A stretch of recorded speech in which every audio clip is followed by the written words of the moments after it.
அது டைரக்டர்கிட்ட கேட்டீங்களா?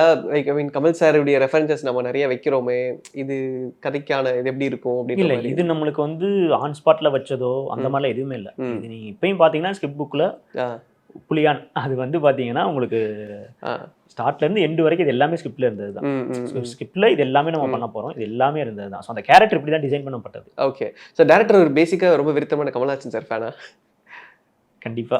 Okay, okay. நீங்க ரொம்ப என்ஜாய் பண்ணி ஷூட் பண்ண போர்ஷன் எது? பயங்கர என்ஜாயபிளா ஐ மீன் இல்ல டஃப்பா இருந்திருக்கும்ல அந்த போர்ஷன் ஷூட் பண்றதுக்கு அப்படின்றது எது ரொம்ப? ஆக்சுவலா என்ஜாய் பண்ணி ஷூட் பண்ணதுன்னா, நம்மளுக்கு வந்து இந்த மகன்கள் இருக்காங்கல்ல. ஸோ ம். இவங்களோட போர்ஷன்ஸ் எல்லாமே நம்மளுக்கு பார்க்கும்போது என்னடான்னா, என்ஜாயபிளா தான் இருக்கும். ஆ. என்னன்னா, அவங்க ஃப்ரேம்ஸ்குள்ள ஒன்ஸ் வந்துட்டாலே, அ.